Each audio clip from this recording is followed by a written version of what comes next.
Welcome, everybody, to another episode of the Monitor Keeping Podcast. I'm Alan Stevens, again here with Kai, and we're going to jump into another show with a guest on here. Going to go through some good questions. Kai, I'll let you kind of expand on that. First and foremost, thanks for coming on, Mark. We appreciate you for waiting, and it's been a good couple weeks since we talked about you coming on. Yeah. It's been really we've been swamped, man. That's the 100% the truth. Yeah.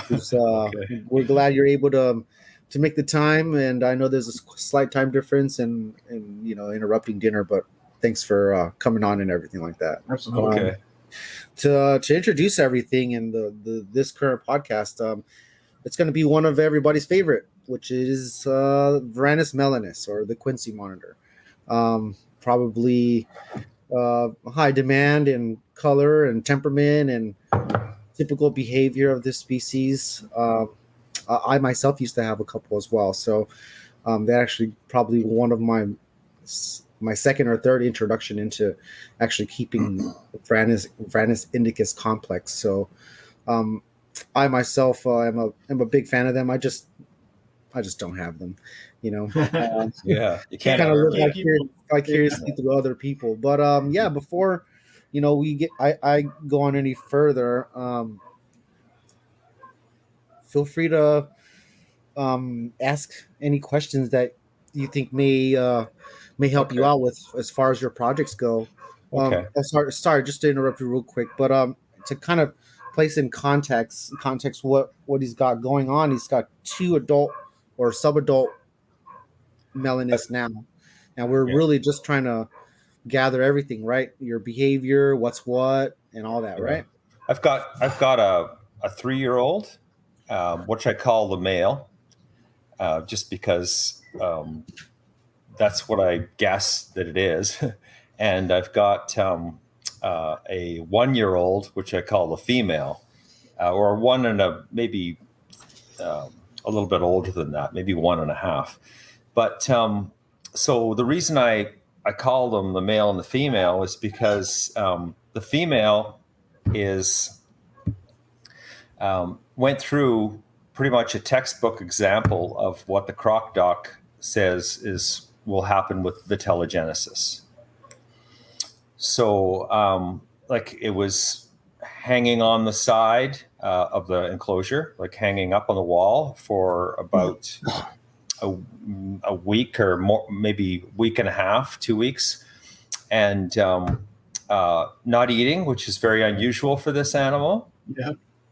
And abdominal swelling as well. And it just seemed like that's exactly what was happening. The reason I call the male is because of the extreme excitement and aggression that he has towards the other one, towards the female. So I have these 2. I have a room in the basement that I made that's built like a thermos, so it's very well insulated.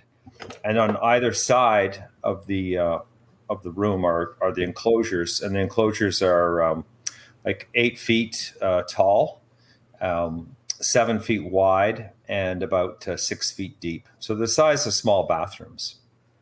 Wow. And then there's a main room in the middle, which is bigger. Is the neutral zone for the 2 of them, where they come out, but they haven't come out. I haven't had them out together yet. The reason I haven't had them out together is because there's a big size difference still, and because the one that I call the male acts super aggressive towards the other one. I sent you a little clip there of how he reacts. I'm actually looking while you're talking. I'm looking back at the pictures and videos you sent. Yeah, I guess okay. So, not to assume your situation here or your questions, but would you be now just trying to figure out what you want to do next? No, I'm just right now. I do want to introduce them together. I'll wait until they're the same size. Okay, so here I want to just kind of stop you just before you go any further with the size stuff. Okay. So right now, right, he's all through the video, he's essentially trying to get through to the other side to her, right? Right. And Yeah. right. Okay. But very aggressively, scratching at the That's very typical, right? And although they should be, I'd typical for a say, male, a or little bit. What it is it's very you're even though what we want is looking to be perfect, right? As far as going and entering the breeding aspect, you actually will have to go through pecking order and actual fighting and duking it out prior to all of the other stuff with Varanus Indicus stuff. Now, when Crocdog talks about his situation, it is relatable to many monitors, and the introduction part may be as easy where they are easily compatible or it hooks up right away. But what you're going through now, if you do this later on, you may end up with more problems because it's going to take a lot longer for them to be situated. So okay. what I would recommend you do now is essentially bite that bullet and then introduce them, but be there in your mutual zone, right? Use a broomstick and or something along the lines of a lid or a bin or something that you can reach in without getting bit to separate them or Yeah. have another person around. But you will essentially need that duking part or the whole setting a dominance thing, or even for them to just touch each other. That will need to be dealt with and sorted out first. Yeah. So go ahead and be there. And then whenever you're done, leave, lock the male back up, lock the female back up, and then get to essential their normal setups again. And then when you're around, try to do that whole mutual zoning. That's what I call it. And that's what I used to do a lot at first. But now I just have them in an enclosure where they're separated. Now, I don't want you to have them fighting and just let them fight. You're going to be separating. But when you're looking at dominance and you're looking at breeding and then you're looking at aggressive behavior, it's all a little bit different. And sometimes the dominance is it can happen between the female locking onto the male where she's dominating him. And that's really just dominance and mounting and claiming the other one, setting a pecking order. And then there's really aggressive stuff where one is just trying to kill the other. If you're noticing that behavior, stop it. Mm-hmm. But sometimes the actual duking involves a little bit of biting and a little bit of nipping and scratching up or mounting and pinning down. Not as aggressively as iguanas or chameleons where they're gripping onto the other one. It's actual maiming and biting that you want to not have happen. So you can remove that part. Now, I want you to, kind of take it as where, scared money doesn't make any money in this point. If you're going to be worried about these situations, I would recommend you try to get them done now. Kind of get into the point of understanding your female's behavior and all that stuff like that. A lot of times they're not compatible regardless of what we try to do. Okay. So even if we go through all of this and all of a sudden your male's he's just never going to hook up and he'll never get it because he's just too aggressive. And this is because they've been raised lone. Mm-hmm. And the raising a lone part kind of sets them back a little bit if you have to introduce them to another animal later on, and they essentially don't know how to respond to that. Yeah. So for example, I have animals that are wild caught and came to me, and they were at adolescence, basically they're insecure subadults. So they're not exactly that dominant size or age or mindset yet. Okay.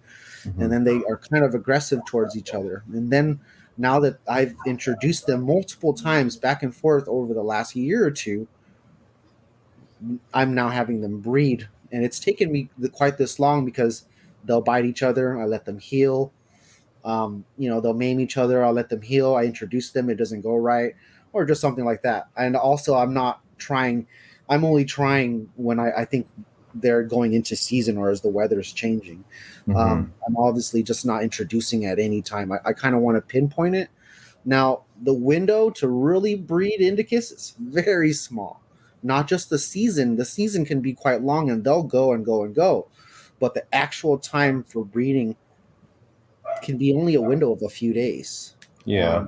And that's when she's, really receptive and all that stuff like that, where it's really going to hook up for you. Other than that, you want to right now get into the point where you're okay. You're going to release the male into there, or have the male comfortable and you put down the female. Okay. And we kind of talked this over with our friend Jake from Nerd. And he was telling us that the initial, and I kind of picked this up myself, your initial 5 minutes or your initial few seconds there even will kind of determine how it's going to go. Yeah. If they are really, really bad with the whole apprehensive and they're showing many threat displays, you want to be more cautious while you put them down. Sometimes they have all those cautious, I would say, behaviors, but they have these like little clicks with them, right? Where they actually they start responding, and then all of a sudden they'll tongue flick each other, taste each other, and really either go about their way, fight, or kind of start to, one will mount the other, and then you'll see either receptiveness or fighting. You kind of want to do that, allow that to happen. They are primarily pets, and I'm not that concerned about breeding. I'd like to try to breed, right. but it's not really something that I don't know if I would even like. I'd be nervous about selling the babies because I don't know if I could even find people who are qualified to care for them. Yeah, it's not like I'm in Canada, and it's not like you guys have a lot more people who are into it and a lot more population there. So here the population is not, that right. much. I think we've got in our country, we've got as much as you have in your state. I mean, that is a fact. Yeah. Like you're pretty much exactly, your state is the same as our country. Like even if you're not trying to breed, right, you want to basically tie down on your female's biology. Just exactly, because I don't want to take a chance of losing an animal over not knowing that it's gravid. Yeah. So when it went up and it did those positions and it kind of gave you those signs, right? Did it end up laying after that and dropping full eggs? No, right? No. It just went back to normal, started eating again. Yeah, but I had a laying bin and it dug, but they both dig, like they both enjoy digging. Is your nest bin heated? It is, yeah. Okay, good. So I would say you are right on the money now with what you need to do, space and all that stuff like that. I don't think other than getting them to hook up is going to be just your hard part. And it may be a thing where when she's not receptive, he's going to be too overpowering, right? Yeah. Or it may be a thing where he's now just going to be added when you think she's going through that cycle period, and then it's good. And other than that, they live separately. And then that's your small window to try to do this. So, I would put them together. If I have two males, what do you think is going to happen? Like, it can go a few different ways. I've actually seen some males not be too bad, or can be the worst, and they'll kill each other. Yeah. It really just depends. And again, I wouldn't throw a monitor into another monitor's cage without standing around there and for sure. Yeah. It's something that I have to do myself. I just, throw on the gloves. I have antibiotics around for wounds and bites, and I have things that I, apply to wounds so that way they don't get infected or anything like that. You'll need to brace yourself for all that other stuff, even going to the vet if, let's say, there's a really major laceration or something like that you obviously just can't fix with super glue, So yeah, something to think about, because they, right now you have a partition, and that's saving your female from any major danger. But yeah, it's a tough one. So, kind of see that your male is somewhat showing really eager behavior, right?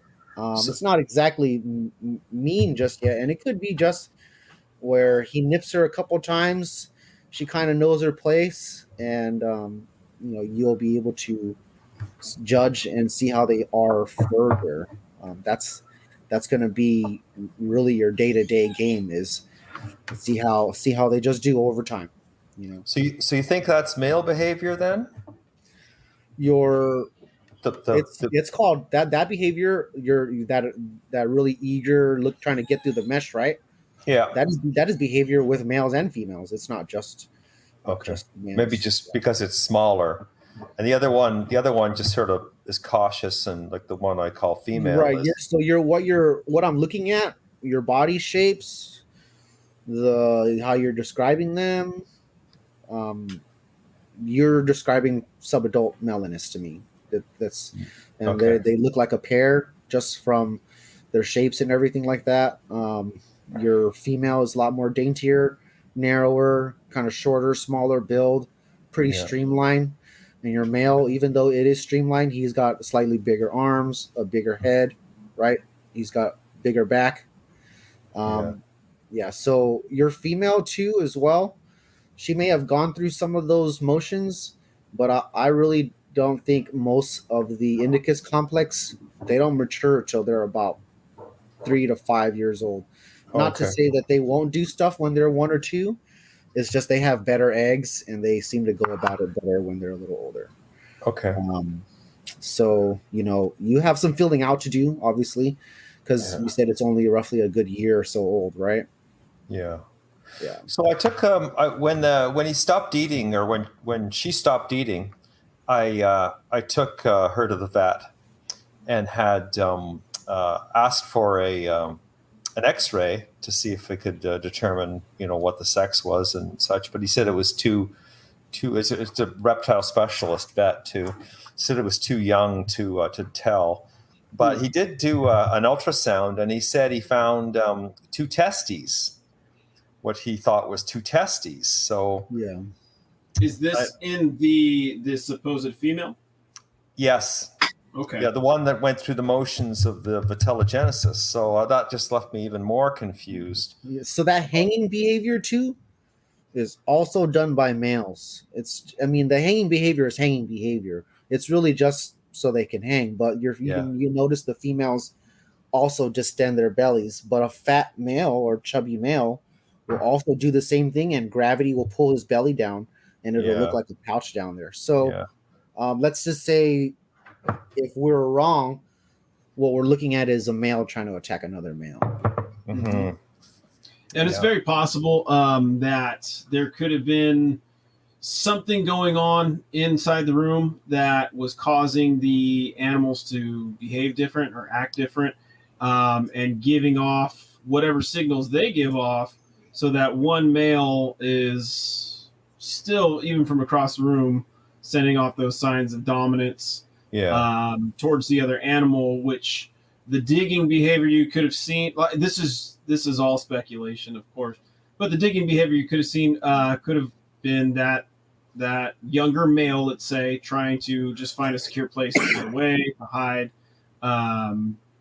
Can they see each other the way the cages are set up? Can they see each other? No, yeah, yes, but not easily. They're quite far apart. So, but Okay. They're still in this. I take Everything's them in out the for visual, right? exercise. Yeah, I take them out for exercise, and they are able to see each other then, and get quite close. That's good that they're not strangers. Right. It's just now they have their own quarters that they've claimed and they smell. Yeah. What you can do.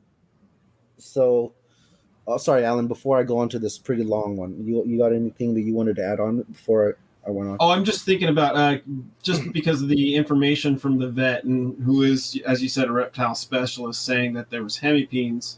No, but testes. Testes, yeah. Okay. So test. Go ahead. Okay, we just want to differentiate between the two. So, Mark? What are you mentioning as testes?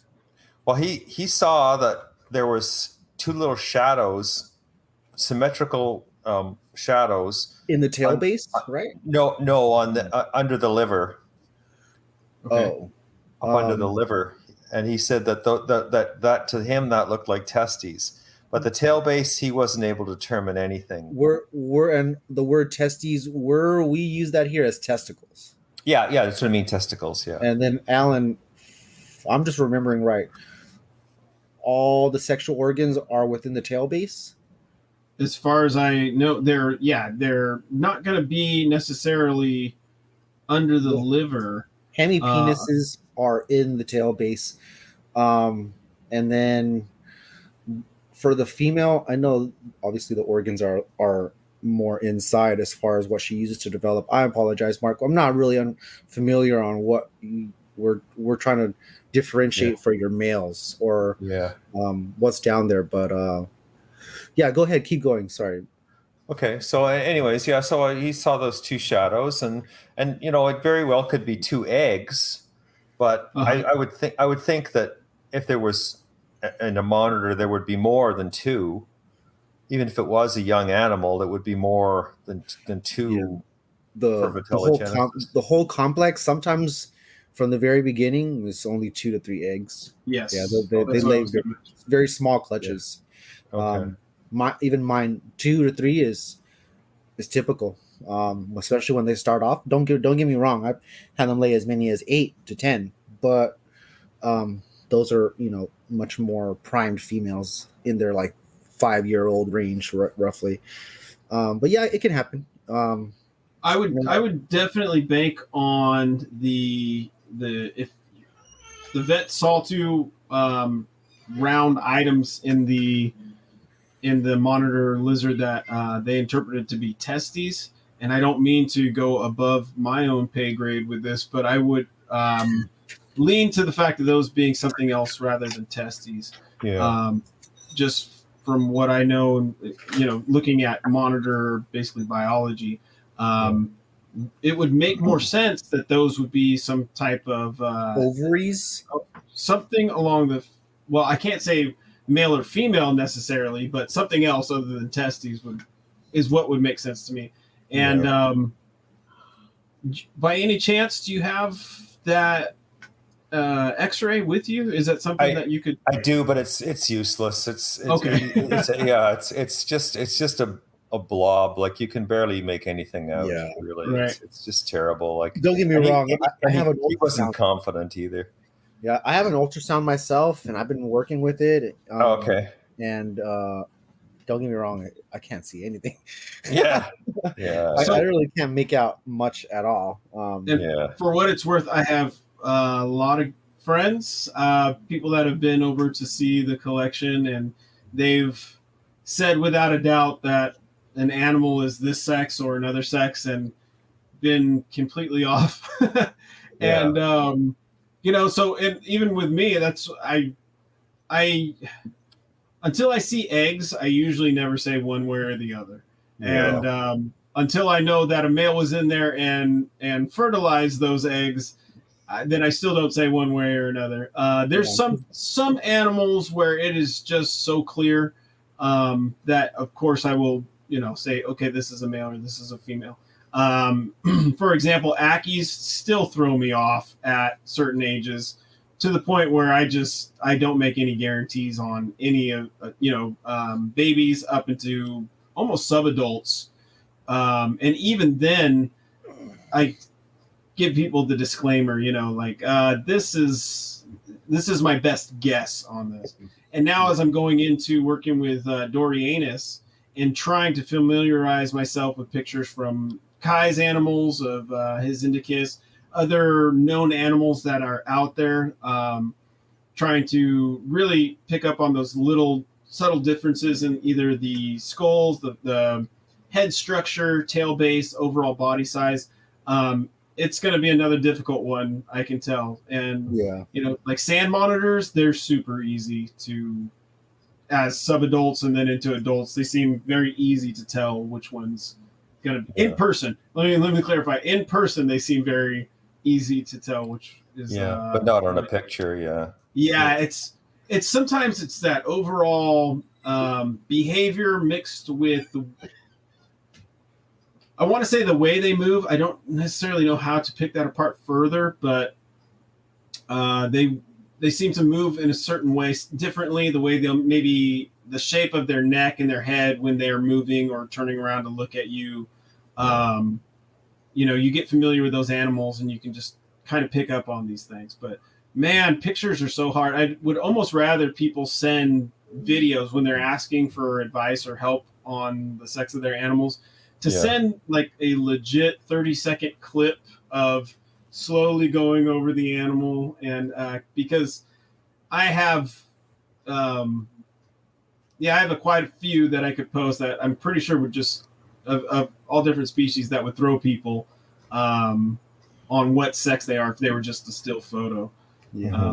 But I was beating that up. Kai, you were going to go into a going back to what we started off initially talking about, I just don't want you to throw your melinus into the fire. There's going to be a couple things I wanted to go over with you and that may help you out. And they're going to be a little bit tedious, but it's basically all the small steps prior to give you a little bit more reassurance. Okay. So a male into his new enclosure, he's typically, when he's well of age or well endowed or ready to go, right? In a new enclosure, he's going to rub his tail base and scent mark everywhere. Right away. Oh, really? Okay. Right away. So if you want to swap them, put them into each other's enclosures and see what they do. Okay. Yeah. Obviously, they're going to be safe, but they'll be within each other's smells. Another tedious thing that you can do is to grab the fecal matter, and while they're in their own enclosures, you're going to swap fecal matter. Okay? Yeah. You can swap cage furniture as well. You can do it other than that, but nothing is more pungent than someone else's turd. It's basically going to be right there, right in the open. And you can switch furnitures as well, but do that back and forth for a while. Maybe get essentially what it is it's breaking the ice even further because they still haven't really contacted each other yet, right? Essentially, this one now we sort of in the other one's mix and essentially getting a feel of the other one without it even being there to defend itself or anything like that. Okay. So you can do things like that. And then again, in the mutual zone, when you get up to it and you want to actually put down your female, maybe have your son or someone else around, and then have what I would use is, because I don't have crazy tools that are going to help me. I literally just use a broomstick and I use the bushy, the bristle part to separate them if I need to, right? And it's soft enough for me to hit them without hurting them. I'm essentially flinging the other one away. Okay, that's what I'm doing. And then I also have large. All I'm doing is just taking my 4-foot tubs and taking the lid and sliding it in between them if one charges the other one. That's all I'm doing. You may get bit as well because your hands are going to be in the way. It's kind of like picture you separating a dog fight. You're in the way. So just brace yourself for all that stuff too. But those few things, those little tedious things there can really help you break the ice. It's what I've learned as well with mine. They're super responsive. Now, if you want to put your male into her setup, right? And let's say we're trying to for sure gather the definite sex of your bigger one and the definite sex of your smaller one, your male a lot of times will also flash his stuff as well. It's typical. So if you can catch the flash, or I'm sorry, this is gonna it's the context is gonna confuse people. But if you can catch him everting his hemipenes, you can take a picture and basically send it to us, or but it'll look like this. Okay, it'll look like an alien probe. I've seen it before. It would be purple. I've seen it on the savannah. I had the savannah many years ago. And it was just pretty much like an alien. Right. It was pretty raunchy. The females would have the same thing, but it'll just look just like this though. So it's not going to have all the probes. It'll just look like this, and it'll look there and just like a little worm. Probes. Yeah, just like a little worm, but it'll still come out So it definitely can confuse people because on a 3-foot lizard, it'll come out a good an inch or so, Right. And so you want to make sure that you're not confusing, the difference. So one thing I did was I put a video camera on where he poops the most, and filmed him pooping about 20, 30 times and watched it every time. Anyway, so he did pop out exactly what you described for the female. Those little tiny worm-like things that and not anything like the big alien there. Right.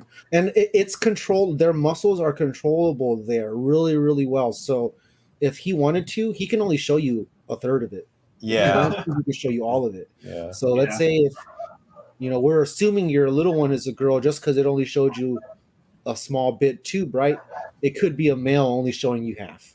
So we don't want to just assume that just yet until you got a picture and they're small little tubicles and we know it's fully out. The male will just be outright purple, pink, crazy looking, it's nuts. I also kind of took it to the next level with trying to get them used to each other. I took a rubber lizard. I saw that. A rubber monitor lizard, and I smeared it with the poop of the other lizard, and put on a little puppet show for him. And and he reacted to it somewhat like realistically, but when I did that, but when he was clutching at the cage of the other one through the mesh, I took it and I plunged it into his face and made it like the other one had just suddenly burst through. He really reacted, and it really did fool him, and he really did think he was facing another monitor, and he started biting it. Okay. Yeah, and it's an interesting model. This rubber lizard. You may have seen it, but it's quite old. But it's actually a cast of a dead monitor. Yeah, it looks like it. It really looks like it's just someone's taxidermy. Yeah, you can see the cloaca and you can see every scale and. Oh wow! And it and I think it's as a guess. I think it's a Bengal. Okay. Oh, hold on, Mark. We'd like to introduce Kai's cat on this episode. Okay. There's okay. There's Bell. Yeah. Doesn't always make an appearance, but it's here today. So Does your cat meet your lizards ever? Or? You know what? She tells me when they're laying, and she stands in front of the incubator when they're hatching. Really? Hey, I would take that. She's a monitor keeper. MVP. She knows that I adore everything, right? Even the grasshoppers. She won't kill them. She'll just stand there and be like, "Yo, it's over here. Come and get it." Nice. Yeah, no kidding. Yeah, man. When I first realized she's how good she is, right? I would see my monitors digging, and she'd be the only time she's in the room, and she'd just sit there, just meows like over and over and over. She's like, yeah. And the next day, man, I get eggs. It's probably happened a good dozen times now. Really? Nice. Yeah. Oh, that's awesome. She just she hovers when they're doing stuff. I don't know. It's like animal intuition or something, I might have to get a shop cat. Man. This cat is and she's not like, most cats are like up and everywhere on the cages. This cat is pretty pretty good. Yeah. Sorry, man. Good. I didn't mean to bombard your our podcast. I actually introduced my my nail monitor to my tortoise the other day, and that was interesting because the monitor walked up, sniffed it, and realized that it's irrelevant in seconds. And just it's like he'd seen one before or smelled one before and knew what it was and just went, "You don't matter," and went about his business. Yeah. And the tortoise proceeded to follow him around the cage and be quite curious. But that is fun to see. Yeah. But I've seen that same thing. Monitors, they Are you a danger to me? Can I eat you? Yeah. And if it's not one of those things, there's a lot of times where you're not important. You might as well be a rock. Yeah, that's right. Yeah, you can sort of see how their mind works. I really like to experiment with trying to for enrichment, and also just to try and figure out how their minds work. Right. Yeah. They're definitely different. Coming to everything, they're definitely a lot smarter. And if we just let them do stuff, and with some trust, right? They can definitely surprise us a bit. Yeah. Oh, your cat is angry. She's hungry, man. Oh. Uh-huh. One thing I noticed that in regards to taming is that when my monitors, I got them to a certain point of tameness, that actually play fighting with them, like sort of tussling them and tossing them around a little bit, really tends like to they like that. Yeah, because I think that the monitor can understand a lot easier the concept of you can't hurt me rather than you won't hurt me. Yeah. So by sort of attacking them a little bit and roughing them up a little, they go, this guy's like, he's no big deal. I can handle him. And it's not so scary for them. Yes. It's kind of counterintuitive. And when the animal's still a little wild, that, you definitely don't want to do that. But at this stage, I think it really helps. Some of my guys, I literally have to hold them in a headlock. Yeah, because they're so bold. Yeah. I've had to use my foot to like get out of here. They keep coming at me, not in a defensive way or even an aggressive way. More like, what do you got? What are you doing? What do you have for me? And I gotta toss them across the cage. Mine go right for my head and scratch my scalp up. Oh, I'm in for it with these Dorianus. I think once they start getting used to me like that, and because I made a joke to one of the posts that Kai put out recently. I think you had something get out in the last day or two, or maybe last week. And something I've noticed when I've had animals get out is there's animals that will stay down towards the ground, and then there's the animals that want to go up.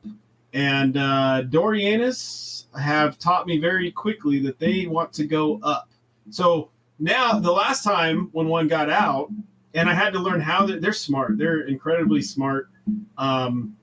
Other cages that I have had animals in that I've had no problem with whatsoever, I would think I put a larger animal in, one of the Dorianus, which is a larger animal than what was in there. There shouldn't be any way for this animal to get out, and they've taught me different. So my cage design has improved a bit, or my security measures have improved a bit. But each time they went up, and it's kind of interesting behavior to see. What is Dorianus? The blue tail monitor. Blue tail, okay. Yeah. Are those blue tails, are they the ones with like the really massive teeth? Yeah. Like that very small, very large. Monitor. Yeah. There's a guy on YouTube who's got one that's just unbelievably, it's not friendly or anything, but it's the teeth on it are just out of this world. Yeah. I've been bitten by a subadult. Not fun. I literally was crying trying to get it off my finger. Really? Yeah, it's like one of those things where get off. And it just kept on biting even more. Yeah. Where are they from? Huh? They're from Indo. They're from Indonesia as well. Yeah. Okay. Now, where exactly? Good luck. I have some very basic information that I'm finding, but from what I've noticed, there's quite a few different looks and types that are coming in, and so who's to say exactly where they're coming from or which locale, or even if they are the same across the board, if they're going to be the same species in the future, or maybe subspecies. Maybe full species. The same thing with like Kai's Indicus, I would guess. There's a lot of work to be done and we're only at the beginning of some of these. Even melinus, they come in a few different color tones. They don't always look the same. Some are brighter, some aren't as bright, and there's quite a few little pockets where they come from. So it's not just one little area.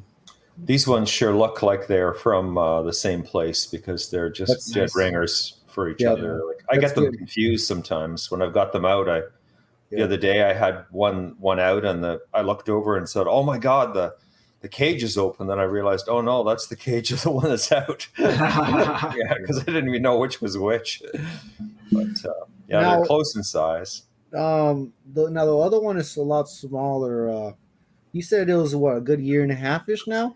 Yeah, I actually did a calculation. I weighed them 3 months apart, and I figured out that one in the 3 months, one had grown 5% and the other had grown 28%.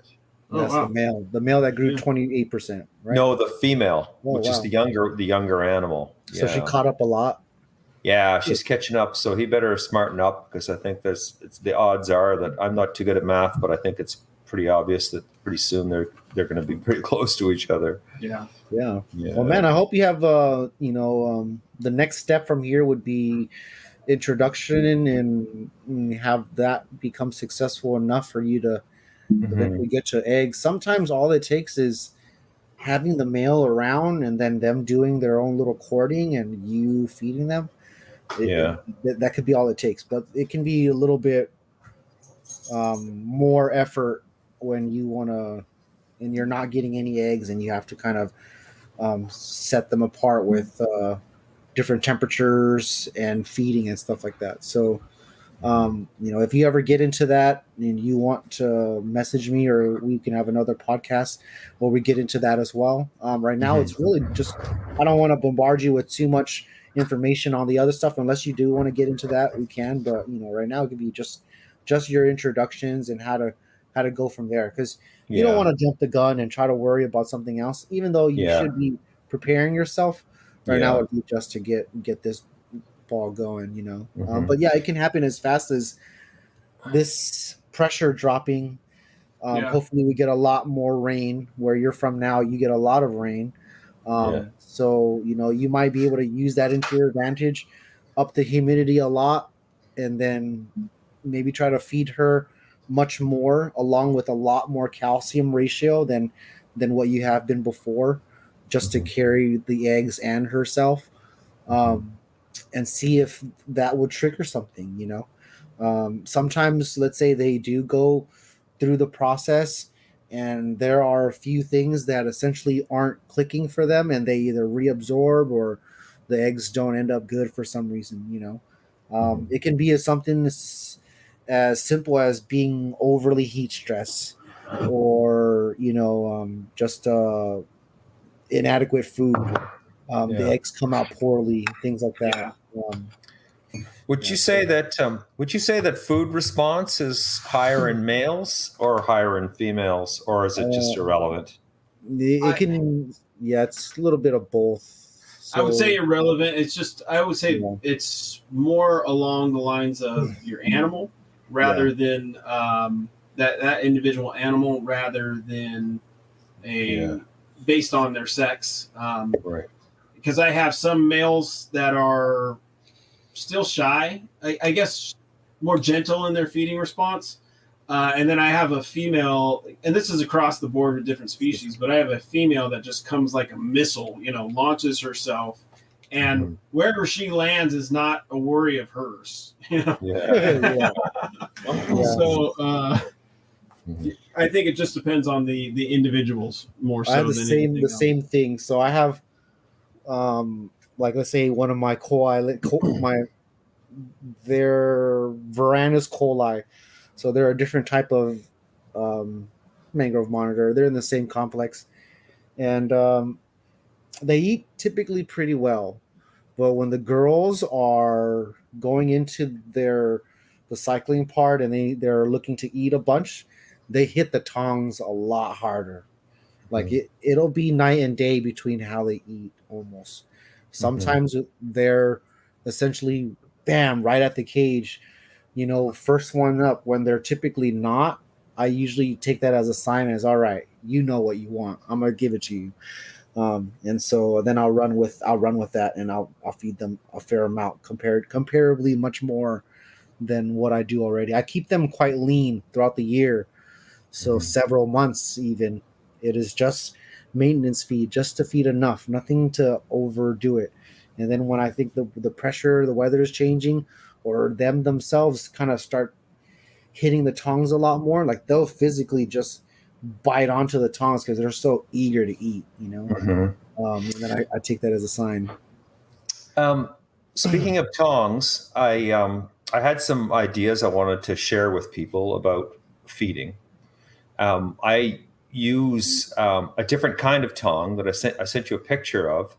It's they're actually called alligator clamps, and it's a surgical instrument that you can get on Amazon.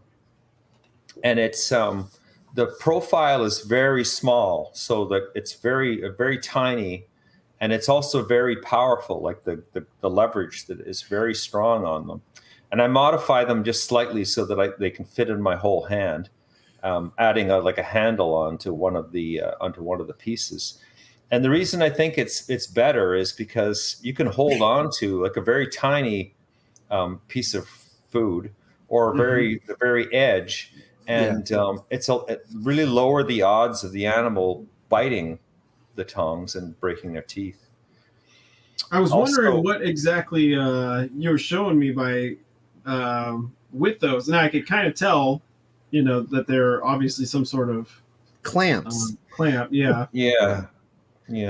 But it's good because you can really lure the animal out, like a less tame animal out. Yeah, I just I've had to get larger tongs, long, because my guys know how to hit the hand now. I have them miss and hit my pinky a lot. Okay. Well, it looks like it looks like you have a contraption here for that too. Am I right, Mark? Where you basically added I've got a 4-foot one. Yeah. Yeah, it's like it's on one end. It's got like a brake from a bicycle. Or, I mean, the handle from a bicycle brake, and the other end is some tongs. So that's more for entertaining them, or for when they were young. Like I used that to get them over to lure them down. Now, also my cages are much higher than most people, and I think that like beginners when they first start out are missing the fact that the animal, especially a tree monitor, needs to look down on you and feel more secure. Yeah. And so to feel comfortable. Yeah, to feel comfortable. Yeah, because I think a lot of people buy one and they keep it at waist level on their counter, and they wonder why it doesn't get tame. And I think that if people, especially if they're having trouble, they should elevate them. Yeah, that's what I recommend for a lot of beginner enclosures is to have regardless of all the hides you put in your enclosure, nothing is more important than the elevated one. Yeah, and it just gives them even if your cage is only 4 foot tall, that's where they know to go. Yeah. But if it's 4 foot tall, you could put it on top of something like I need a stool to reach the top shelf of my cages. Yeah, because they just, it gives them that much more of a feeling of confidence. I've definitely noticed it. Animals that have been in those types of enclosures, especially with an open front, open meaning see-through glass, where they can see you just throughout the day doing your normal activities. Those animals do seem to come around a lot quicker than animals that are lower to the ground or are just in a top opening setup that I use for certain raise up cages. They become a lot more curious in what you're doing. You'll see them out a lot more. It'll start with just barely an eyeball, then the head will be out, and then part of the body, and they'll watch you as you're not going to basically run after them, try to eat them, mess with them. And so it is something that I've noticed, especially with the I would say the Indonesian animals that I keep. they seem to like that a lot more as far as coming around and being more sociable or just being out. After a while, some of the Australian stuff, they don't care. But I have noticed a difference in the babies, how quickly they come around in all the species so far. But the animals I keep, the dwarf Indonesian monitors, I'm trying to put them all at that level where they can see me, they can be a little elevated, and it seems to help them out better, a lot less stress. So I don't just hear an explosion in the cage and animals are running in every direction. So. Yeah. One thing I was thinking about today that I thought I'd mention to you guys is, did you ever think about how it is that they're able to, like, say, for example, like I take little pieces of fish and I hid them all around the room there, and I let my guy out to come out and find them. Like, he eats a piece of fish, and then he goes and he's able to find another piece of fish. Like, how is it possible that with fish in his mouth and his tongue coming out of his mouth, that he's able to pick up fish on the other side of the room? Well, you've been doing this already, right?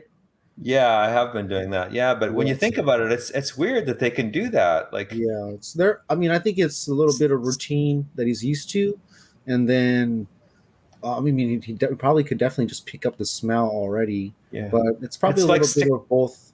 Yeah, it's like sticking fish up your nose and being able to smell fish. Like, true. Of course. Yeah. It's true, but I think it's a combination of the way they're able to use their senses, whether it's their tongue, actual taste, and then even the tip of their nose, and then of course their nostrils. You'll notice a lot of times with a nesting female, she actually uses the tip of her face to find out where she's going to lay, to somehow pick up on the right temperature, the right humidity. That's what it seems. It's now I could be saying that and thinking that because that's what makes sense to me. But I see it more often than not that a gravid female will use the tip of her nose to pick up on something. I think their whole them get up. The whole get up with snakes and monitors with the forked tongue. It's like once they pick something up, they're honed in on it, and fish can be pretty smelly. We don't really, we ourselves, we're just, I think they see smell. Yeah. How, how I'm trying to explain it. It's much more. It's more of an important sense. It's like an important instinct sense to them. For us, it's not as sure. We're gonna get a whiff of a smell, and it can be nostalgic, or it can be very pleasing, or very foul. But we're not seeing that. We don't. I think they see smell a little bit better. Yeah, it's hard to. It's kind of hard to say that. But And Kai mentioned also routine. Like there's. With some of my monitors, there's no longer tongue flicking. There's just rushing the cage door when they see me coming because they're expecting food.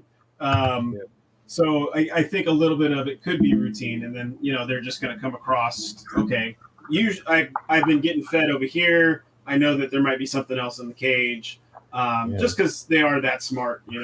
They'll. I guess I wanted to add another thing while I was thinking about it. Well, because we're talking about hides and stuff like that, and how to set your enclosure up. Since yours are already tall, right? I would get the same corrugated drainage tube that you have, but the smaller diameter one that's like this big. Yeah. Right? And although your male is pretty streamlined and he can fit in them too, I would get some and cut a bunch that are only 2 feet long, something like that, and put them strategically all over your cage, but small enough for only the female to fit in through. Yeah. That way, even if he can get into there, she's already out the other end running away, and it's more of like a hurdle for him rather than being so easily accessible. So if that's what I have to do in my current enclosures. Like let's say in my big 8-foot enclosure for my male, right? I now also have his big trunks for him and for the pair to breed comfortably secretively, right? But at the same time, I have a bunch of little tubes that he can't get into that are basically positioned all over the cage just for her. And so not only do I have that running into a whole another enclosure, I have the same small tube or a small entrance that I've where the partition is, right? And it's small enough only for her to fit through. So she can get through the other side. He may have grabbed her in the tail, but he couldn't have killed her and maimed her because she got through. So Yeah. yeah, it's saving her life. Now I introduce them all the time, and they fight all the time, and sometimes it's a tough one. So let's say if you were to hit this stage and it was actually pretty nerve wracking, and they actually fought it out, or the male pretty much bit the female so much because he actually doesn't know what to do with another girl around. He hasn't really bred before, and so we're just gonna assume he's an amateur at stuff, right? Yeah, so you want to be able to have something that you're gonna have to think more strategically on where you put hides, how they run. It can even be a really long one, and then he'd have to go through the whole tube just to get to the other side while she's already gone. It can snake around, it can bend a corner, and literally basically cause an interruption through his chasing her. Right, Yeah. she'll be small enough to have bent the corner and then essentially got out, but yeah, so you can just do things like that. I even have tubes that run into bins. He essentially can't go into the bin because it's essentially not enough room for him to even get inside of that. So he'll be head in, tail out, and he can't stay in that position for very long at all. Yeah, that's a good idea. Yeah, Yeah, I'll try that in the neutral room there. yeah, and Before also when I introduce them. wherever you plan to put it, wherever you plan to essentially house them together for the whole breeding thing, right? Yeah. Um, yeah, that'll help you out a lot, and you're essentially creating barriers for the female, and let's say your female has an exit and entry point that you now just situated near the door. Maybe that can be something that you apply, and that's going to be her in and out route and her safety option when they are in that mutual zone. Let's say you just leave them there together. You're just trying to see how it is. You've applied this now because I think you're pretty crafty with what you've been able to do. Just Absolutely. essentially make a 3 by, because she's very slender, so she'll fit through maybe a 2 by 2 space. Maybe a 2 by 3 space. So think about something that's small where he can't get in through that easily. He's gonna try, and he probably even will because I've seen your male. He honestly isn't that big. That big melinus stage yet. I've seen Yeah. some big honkers that are good 5 Yeah. feet. Yeah. So, again, like you said, they're only a couple years old or a year and a half old. They do have they have some more growing and mental growing as well. So they don't get it at first. Like I have my little Ermius, right? He started off very good with people, still very good with people. But I kind of leave him alone to do his breeding thing, and I try not to make him like a tame dud, right? And so he was quite aggressive before when I first introduced him to all the girls. But now that he kind of has learned what to do, he's kind of gotten a year old. He's probably a good year and a half old now. He's definitely not 2 yet, not until next April. So, we got some months to go. But uh, for a year and a half, he's learned quite well how to interact with a lot of females. Maybe 4 different girls that he now can be interchangeable with and basically play musical cages. Whenever one is done, he's into the next one. That's nice to have. Yeah, he's into the next one. So, I mean, your situation isn't like mine or Alan's, but it's probably a lot simpler because you don't have to do all that, and you only have to animals. So, you don't only worry about that, which is good. It's you get to put a lot more focus onto one animal, which is which is so great. That is a handicap sometimes. So yeah, we have to divvy that between 100 animals. So yeah. It I really would enjoy be the nice. one-on-one. Yeah, it would be nice, and I do spoil a few, or there's a few that have spoiled me, so they don't get as much individual attention. I guess they're kind of locked on and ready. But with this situation you have, I am kind of envious, especially with this Dorianus project, where I wish I could have an assistant and say, okay, you run that stuff, and now let me play with the new part, and not that I don't like getting in with all of them and figuring things out, but I would really soak up that experience right now, that's for sure. And I wanted to ask, are you feeding them the same, or do you feed them differently? I feed them the same. Well, I feed the younger one a little bit heavier. Okay. I feed very light, but very often. So like when I'm home on my day off, I'll feed them maybe 20 times. Okay. Just little samples. Right? Yeah, little fragments. Yeah, just to stretch out because it's your best taming tool, your best training tool. Yeah. Why? Yeah, and why toss them? If your best training tool is to feed them, why are you tossing in one rat twice a week? No, it's you're kind of right. It's the same. I mean, even though I'm not a big person on captive sea mammals in little enclosures, but that's how they play and have the mindset of these dolphins and whales do all those tricks. Most of them are quite hungry, and they're fed very small fractions. And so what they're doing is they're doing anything for food. Yeah. So I mean, it's sad to say, but it's kind of what we're trying to do. We're obviously not treating our monitors like that. We're trying to give them the best life that they can possibly have in captivity. But what he mentioned is 100% right. And I was thinking about this the other day. I noticed some big monitors, like even rudicolus or spinolosis, even my own mangroves, they love small food items over a huge chunk.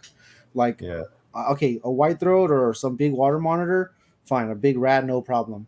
But throw a big rat in with something that can handle it, even my 4-foot mangroves, they just don't want to eat it. They'll preen at it. They'll try to pull it apart. They'll rip it up, eat just parts of it, but they love rather just something that they can easily grab, grip, overpower, and swallow very fast, and then move on to the next one. It's also an exercise thing too. Like you can exercise them by feeding them more often. Right, and then what I take into now at my advantage is that I've learned that I don't need to shove 5 mice in them per feeding, or fill them up just to fill them up every day, and then they really succumb to that. On my species, or the species we're talking about, or even almost all monitors that you find in the wild, they're very, very lean compared to what we have in captivity. And so, keeping them lean is very important. Now, here's where I use this now even to my breeding advantage, right? When you keep them on that lean tip, right, and they're basically just not fat, don't have a ton of fat reserves, essentially not prepared, right? What you want to do is when the season starts to change, the pressure drops, the rain becomes more, things like that, where they've gone through the weather's changed, right? Okay, you've added more heat to the enclosure because the actual weather is possibly colder. You've done all these changes, right? Yeah, something like that. Now, what I'm using now is the whole time that you've been feeding very, very lean, I'm going to now pound with food. Now, I'm going to be very strategic with what I'm feeding. So when you get to this point, Mark, and you are looking into breeding and taking your female to the next level, because obviously feeding her very lean is not going to carry her enough, right?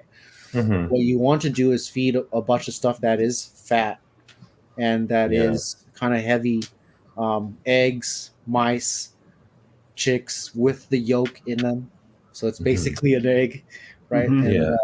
And just whatever you're utilizing, the calcium ratio to the food for them needs to be pretty good. It can't just be a light dust, or you're feeding just pinkies and rat pinkies, you know what I mean? Or just like fish fillets. You want to feed stuff that is dense in bone. Um, that's to carry the female and the eggs because they'll utilize quite a bit of it. All right. In the wild, I think they're eating much more than what we feed them here, as far as how beneficial their food for is to them. Um, Mhm. like crabs and things like that we may not be able to get readily here. I myself have to source crab and crawfish, but it's easily to go to a market for me here because there's an abundance of people that eat that here, and so, but to think about what you're going to be utilizing strategically for food, you want to do something different than just what you've been doing to carry her through the process. So think about if you've been only feeding, let's say, what you can fit in your I'm sorry, what you can fit on a tablespoon, right? If that's all you've been using is just what fits me, maybe like in a golf ball size of food, right? And you spread that out, you're gonna triple that amount as what you're trying to feed her. Yeah. Yeah. Okay. So Yeah, I kind of let them gorge during that time. right, On fill up. yeah. Just fill up. Now this savanna that I was talking about that I had many years ago, it died, and I think that it was before any information was really available. It was before the internet, and it died. I think I basically overfed it because the only person who I really got any information from was just some guy who the guy at the pet store knew, and he told me feed her to mouse every day. And Yeah, anyways, but we know that's yeah, that now. yeah, that's very fattening. Yeah, but I dissected him after he died, and I was shocked to see how much fat was actually inside of him. Yeah, it was just unbelievable. Like, and that's why I'm pretty cautious right now. Yeah.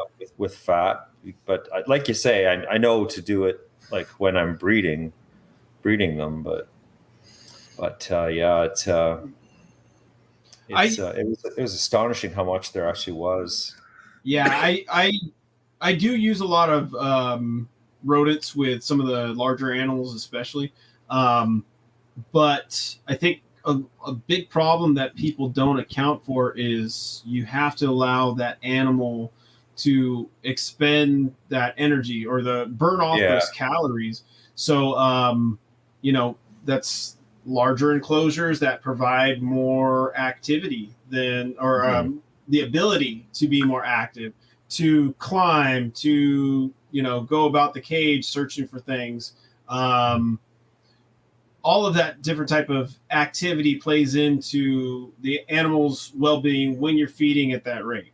Or the other option is, of course, is to cut back the amount of food you're feeding.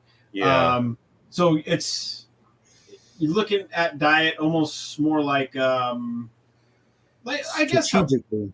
Yeah.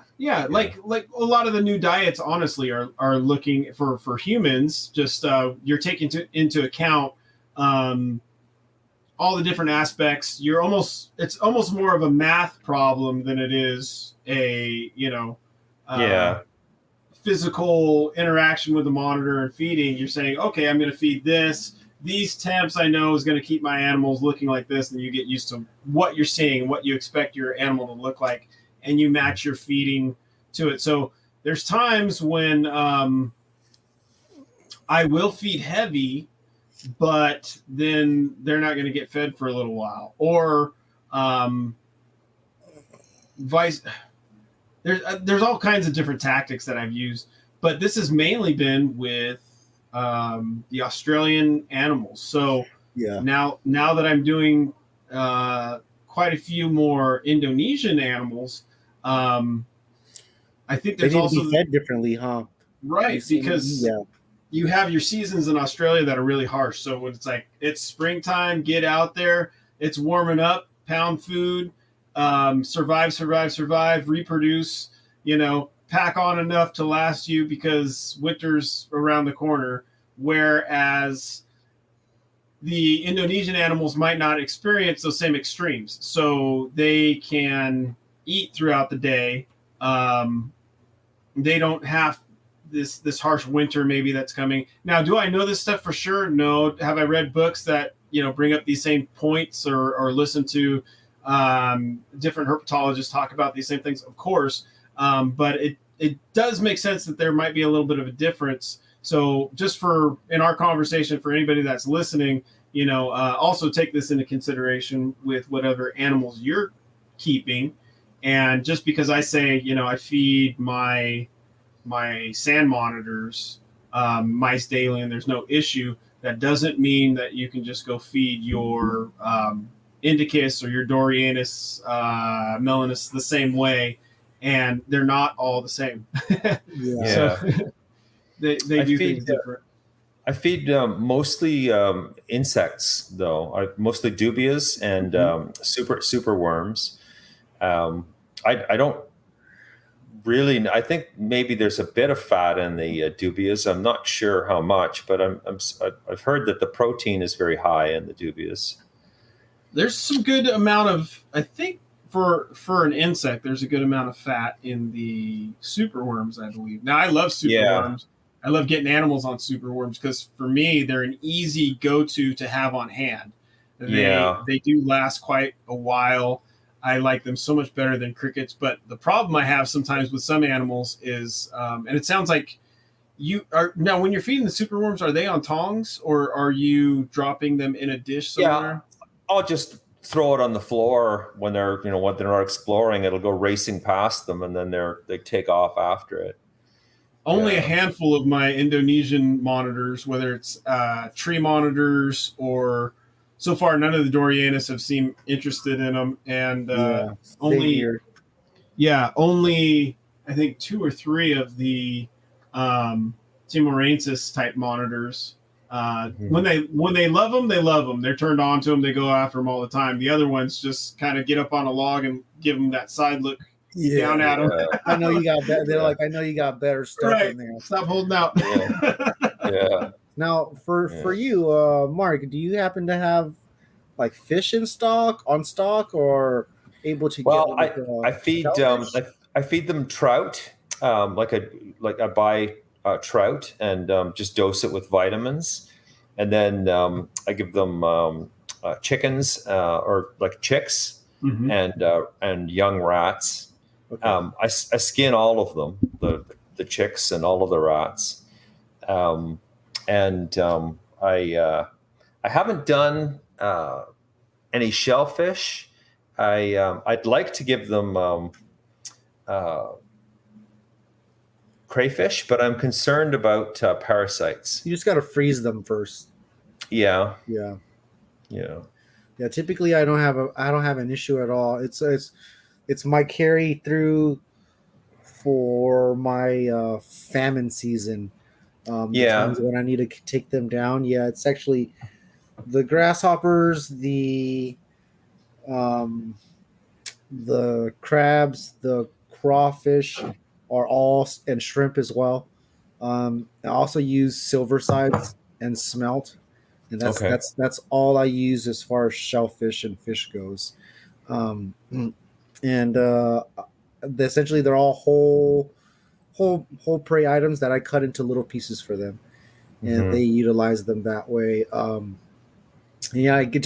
I freeze everything and keep it on stock. Maybe some of the only things that I keep out are like the quail eggs while they're essentially growing at 80 degrees, and then I use them at their peak point so I can get the full consumption out of it rather than only feeding them the embryo as it barely started. Okay. Yeah. I feel like I'm way behind.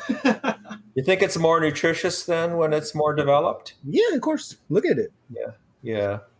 But I mean, it started out the same though. it did, but it definitely grew in there. There's much more volume, weight, and so it's just you get more. And what's very important is the volume of food inside and the shell the ratio to it is in it's not essentially equal, rather than you just getting a little tiny peep, a little tiny quail, and then putting a little bit of calcium in it, which is not enough. So for me, I used to get they're called egg oocytes, and they're little craters that you see on the eggs. They're sometimes little tiny windows if you shine a light to them. And I used to get those for a good clutch or two when I first started, because I was only dusting, the recommended twice a week, and essentially only going by what the typical reptile hobby would recommend you use calcium, because they were scared of me over calcifying, right? But I learned that it wasn't enough, and I actually had to use much more. A lot more. I was injecting liquid calcium at one point, and essentially kind of making my own and pumping the mice full of it while with water. So they're getting a lot of calcium, water, and then whatever else into the food. Yeah, I'm actually pretty meticulous when it comes to the calcium now, because they need so much. I'm not shy with it at all. I'm dusting everything. Every day. Yeah, I'm really not shy with that. I've heard some people some apprehension, even some of the guests we've had on here with, I better reiterate the concern has been with the D3 that's added to some of the calcium. Now I use the calcium with D3, and there is the fear that some people have of using UVB lights and then dusting with the calcium that has D3, and then basically overdoing it with the D3. I haven't seen that really. I don't know where to look for that information. I don't know if Kai, have you seen anything like that where that's at? Because I dust away. I haven't seen any issues. You know what? I'm listening to my animals. Yeah, I'm listening to the eggs.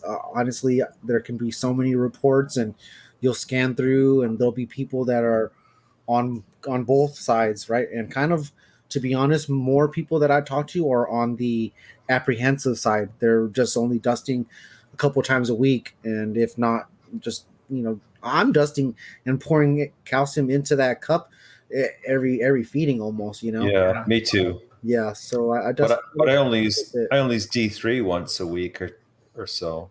Are you? But so you're staggering it?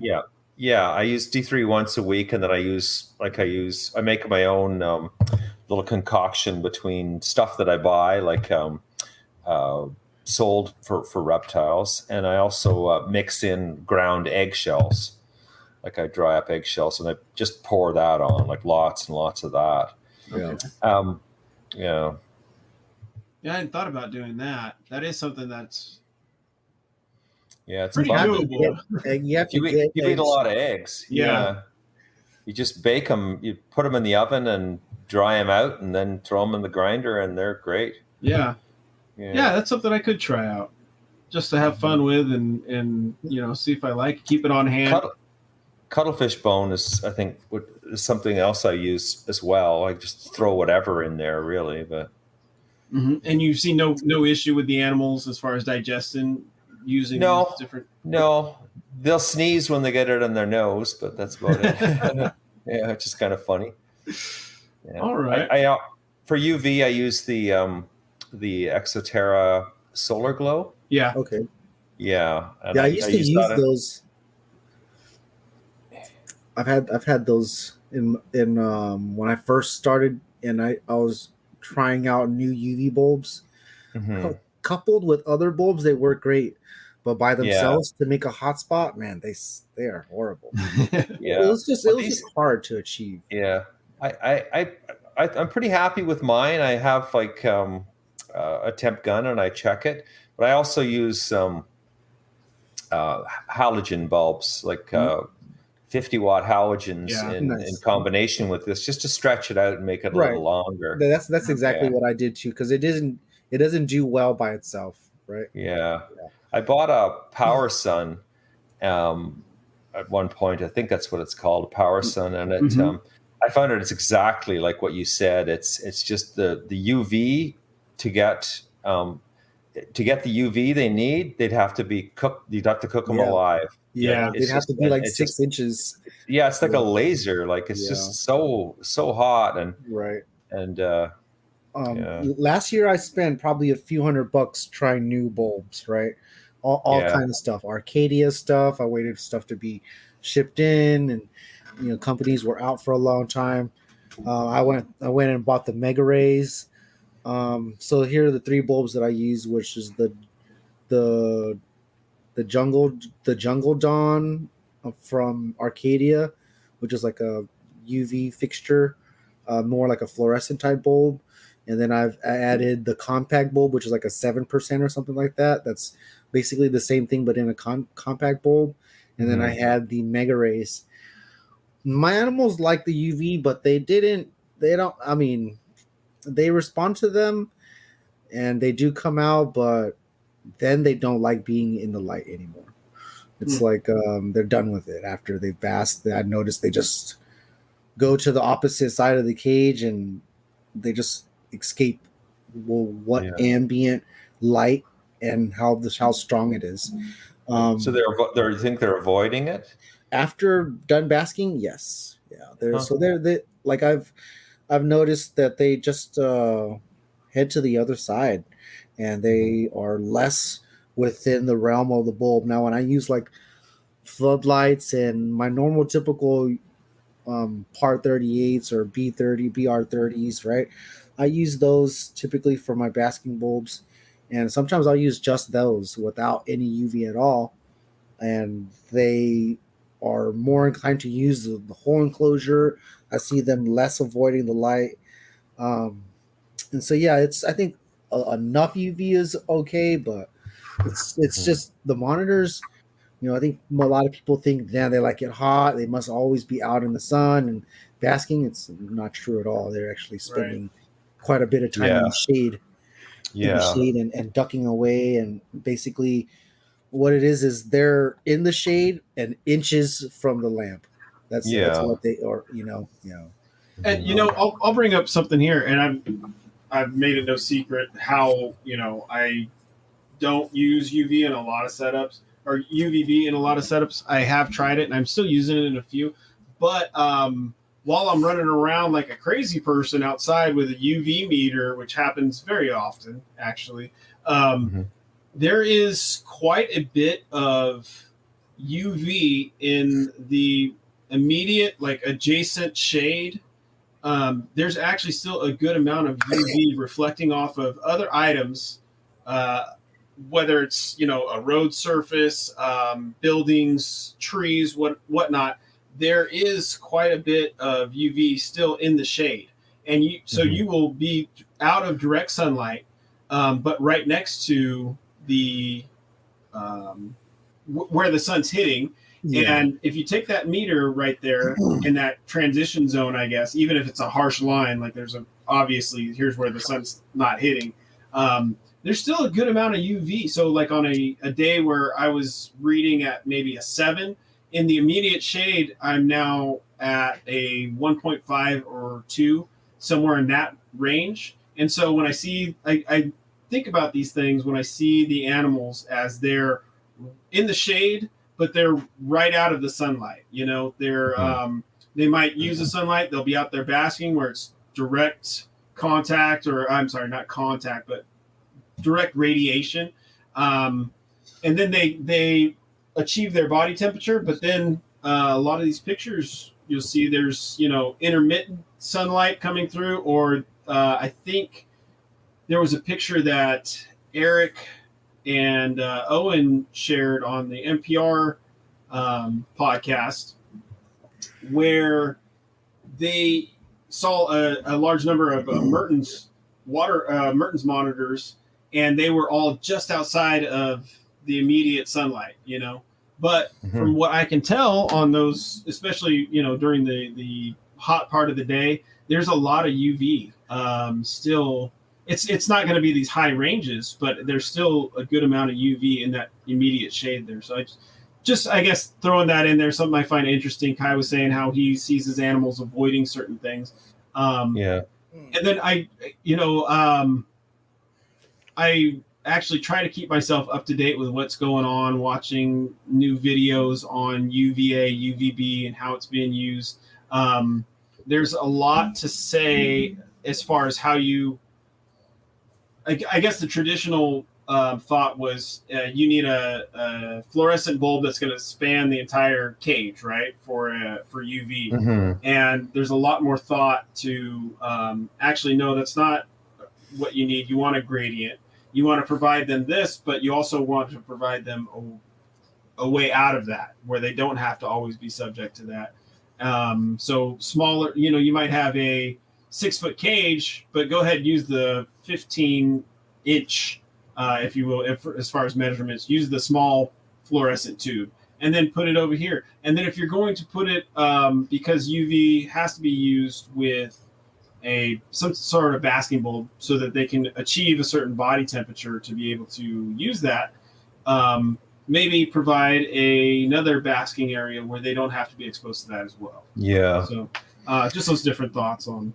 Do you guys have you guys experimented with the new LED UV? I have. I'm waiting to. Yeah, I think it'll be a hit. I'm just waiting to drop them the money to buy several bulbs. Yeah. What is the price of them? They range from, well, it really depends on the company. So I think the one with Ryan McVeigh, that's what I'm sorry, VivTech, right? Yeah, that's the one I've heard of. Yes. Yeah. So that's a shout out to those guys. They're doing a great job traveling everywhere, basically going ham at it. And still doing everything with their collection too, they're like, I think they range from $69 all the way up to $89 or something like that, roughly. Okay, right. Which is, but they last a lot longer, I would imagine. Yeah, and it, I'm not sure. It could also be how much it costs to make those bulbs. That's the price now. So, one thing I've ran into with the. Sorry, Kai. No worries. If you're going to use some of these fixtures that are like the double dome fixtures, and say you have a regular halogen basking light in one, and then you have the LED UVB bulb in the other, I have had overheating issues with those designs. Now, a lot of times they're in an aluminum design that is actually going to help dissipate the heat the way that it's designed. So just something to take into consideration is when you have that basking bulb next to it, I have had a few that have basically overheated. And there's also, there's some companies out there where their housing looks exactly like the housing that VivTech is using, Ryan's using in his products. But through conversations with Ryan where, we've either been messaging or on the phone, he's going to, with now some of his equipment he's using, he's saying, yes, they look the same. He has a lot of the same bulbs that I've been messing around with too, in conjunction to his own products to see where the market's at and to test different things. Just because they look the same does not mean they are the same, because the housing might be the same, but the diodes that are actually used that are producing the light and the UV, they are not necessarily the same. They could very well be different. Now, they might be able to produce UV under a UVB under a UVB meter, but they could also, some of those diodes could also be providing UVC, which you don't want. And it was what happened during one of the conversations where we both had the same bulb, and I had gotten this one before I think Ryan went live with the company, but he also had the same bulb. And so with his new equipment, he was able to test this bulb and send me the basically the graph, I won't say graph, a reading of where it was spiking on the UVC, and it was kind of like, oh yeah, don't use that bulb. So Right. I will say, when you're buying from like VivTech, these are bulbs they're testing each bulb, so you're getting that assurance. I would think the last thing you want to do is put a bulb in there that could be harmful to your animal, or killing off your animal with that UVC.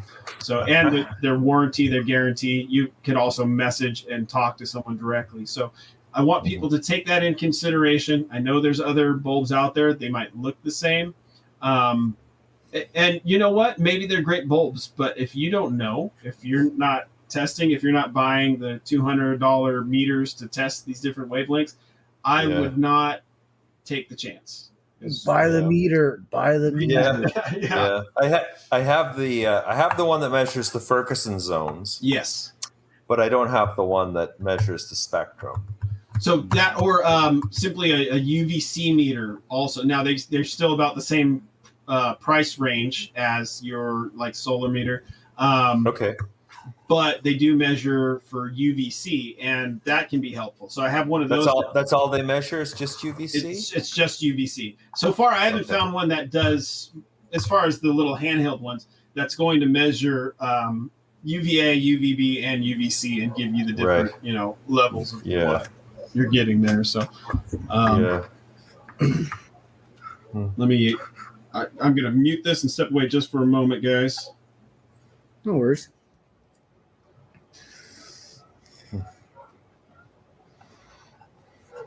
So yeah, man. Now, getting back into your melinus with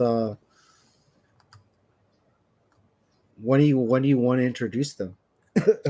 Yeah, I guess I like you convinced me that I could. It's probably a good idea that I should do it sooner than later because I feel they are pretty much ready. I'm just a natural worrier, so no worries.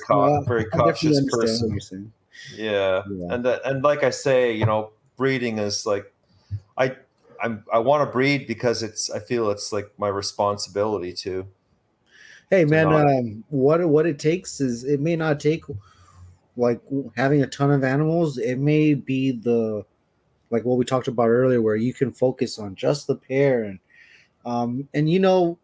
really right now all that is just us assuming things may go wrong because we let it linger in the back of our head, right? But it can be magical when they just started to get along. All of a sudden they just tongue flick each other. There is some huffing and puffing, but they settle right in. Do something like that where you can essentially, once you master that whole introduction part, Yeah. Well, they don't have to live together because, like I said, I got lots of space for the two of them, and I will switch them soon. Yeah. That's something that I plan on doing. One thing I did was I bought a 100-gallon cattle trough for them, for one of them, and when I had the first one, but it's weird because he seems to be afraid of it. Like he used to soak in the water when it was just a little dish. Yeah, but large bodies of water means crocodiles and unknown things. Yeah. It's amazing how he, like, it cost me a lot of money too, and the pump, and it was a lot of work, and I really went all out, and it's just like, damn, he won't even go in it. I video, like I record them with security cameras and watch the highlights of what they do, and he never goes in it. He just he'll walk around the edge and he'll drink and he almost never goes in. But sometimes I'll take a doobie on tongs and I'll make him go in the water and make him sort of tread water and run in circles. Do you have anything that runs across it? I do, yeah. I've got I actually put mesh, like a strip of like fencing mesh that goes in the water, so he can actually wade out onto it and find it and get be in shallow water, and he still doesn't do it. So Yeah. I'm thinking of getting rid of the bin and just filling it up with dirt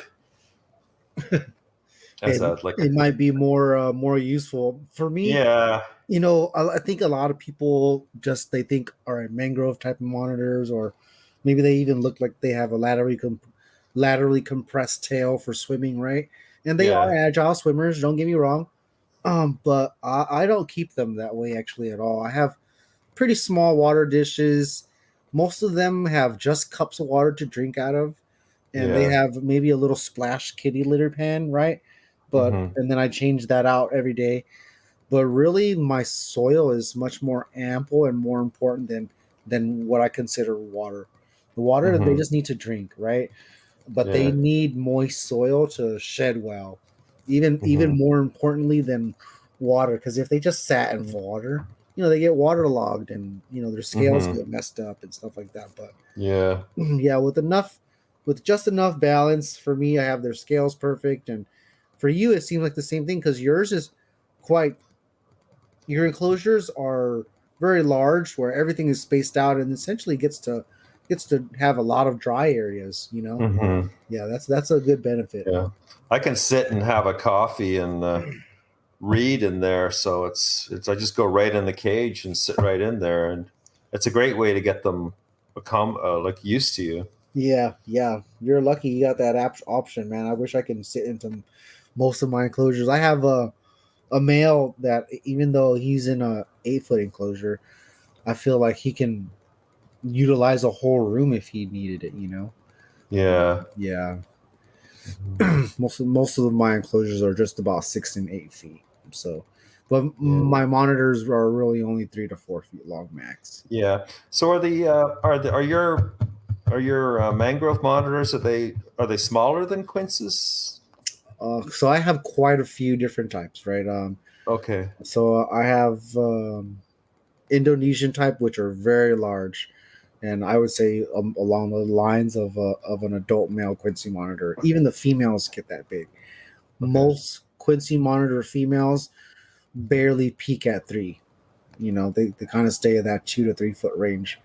hmm Um, now I have also Varanus coli, which is they look like a mangrove monitor with just much more crazier spots, and they keep the ocelli, the large circles, rather than losing them and fragmenting hmm like most mangrove monitors look. Right. Those guys, I have a male that's 3.5 feet, and then most of the girls are all 2 feet long. hmm So pretty small for the size. And then I have Solomon Island stuff, which are also typically only 2 feet for girls and 3 feet for males. They're more of along the lines of like a perfect medium monitor. Yeah. Yeah, so I have quite a few different types of Indicus stuff, and some odds and ends here and there. But yeah, they're all in the ballpark of 3 to 4 feet. hmm Yeah. Do you have any other reptiles at all, or just is it just monitors? Just monitors. I actually have a Centralian Python as well. That Alan produced. Okay. Yeah. So this recent show, it was basically in the box, and it was at our table, and we're basically, you know, trying to sell it, and it was just sitting there calling my name all weekend. And before I had to send them back, I decided I wanted to keep a snake just to change the pace, just a little bit, because sometimes the monitors, I have so many that they can be quite consuming every day. Yeah. Yeah. Yeah. And And that's pretty much it. Other than the monitors, I have a bunch of mangroves. I have um, Kimberleys as well, and yeah. a ton of grasshoppers. Yeah. So the grasshoppers they're just something you caught in the wild and started to breed, or Yes and no. Some species I've purchased through someone else that's caught them in the wild, or went to a show and purchased them at a show. Mhm. And then some stuff we've caught and started from scratch. Yeah. Yeah. All of the ones we even purchased were all wild caught as well, and then we basically just try to learn the species, try to hatch them, and go from there. Yeah. Yeah, they're a lot different, much more like what a typical monitor will eat in the wild. They definitely love the chase. The size of the grasshopper is quite large, and so it's like it's their favorite thing to eat almost. Yeah. Yeah, they go nuts for them over mice and some other food items that I think they would normally typically chow down without a problem. Yeah. Yeah. I would imagine that they'd probably like dragonflies too, but be a little bit hard to provide that. I've never caught any. I've never bred any of those, but I would assume they would or want to chase it. Yeah. That'd be pretty tricky to try and breed that. Yeah, but what my guys like the most is they like small crabs and small crawfish. The way they eat them, it's pretty. It's definitely cool behavior to watch. Mm-hmm. I put goldfish in this cattle trough to try and get them interested in going in and swimming and chasing them, but that didn't work. He did manage to eat a couple on the surface, like I would sprinkle the food in, and he caught 2 of them. That's but nice. It really wasn't tempting for him to go after them. Now, do you concern yourself with thalamies? Yeah, I try not to use too many different types of fish because of that whole reason. There's supposed to be in quite a few different types of fish, so I keep it simple. I don't use any other fish other than silver sides. I don't use tilapia or salmon or any of those fillet type cuts. And then it's just crab, crawfish, and some white shrimp. So all of those would be quite low in the thiamines. Yeah. Yeah. For the people that are wondering what we're talking about, essentially this is a something that fish and seafood and shellfish carry. Not all of them, but some of them carry much more high contents than others, and that can actually kill your monitor at high rates of those. Yeah. Goldfish are supposed to be particularly bad. Yeah, goldfish are pretty bad, so that's why I definitely use the silver size. I buy them frozen, and that's some of the best stuff out there. I actually got that study from people that breed garter snakes, and they had the same issue because basically they were trying to find healthier fish. And I was like, all right, I gotta figure out what's the best to use that's not too small for my monitors, that's also not bony or has too many barbs, right? I try to use the stuff that's gonna go down easy. So the silver sides are something that you buy at the pet store, or is it? I buy at the pet store. They sell them in packs. They also are sold at bait stores sometimes. I looked here. I wasn't able to find them. Yeah, you're quite limited on what you've got available up there, huh? Yeah, there's not enough people here. You have to produce it yourself or find a very small connection or something. Yeah. It's the brand I heard was Sally's Silver Sides. Is that the one that you? I think there's a couple that I purchased from, but that's one of them. It's a yellow and white package. Yep, and I buy probably like about 3 or 4 packs. Maybe I spread it out with using chicks and mice and quail eggs and stuff like that. So it lasts a little while. I also have bags of shrimp and crawfish that I have to replace soon too, because I'm going to run out once the seasons. My season for the mangrove monitors has started again, just because the weather has really kicked off this year. Last year, we had very poor rain, and it was hot all the way until November. This year, by now or the last month, it has been pretty consistently cold or much cooler, and so it's also been raining a lot more, or there's a lot more precipitation in the air, and so the dense humidity has been playing a role here because where I live now, I live about an hour and a half away from the Mojave, and so it's kind of deserty valley like, and it's pretty dry. It's not the desert; it's the valley, but it's really dry out here. I'm not too far from the desert though. And essentially, where it is, typically it's really dry here. So when we get rain and it's pretty consistent for a good week or so, the monitors really respond to that. Yeah. This last summer, I try to do new things every year, not because I want to.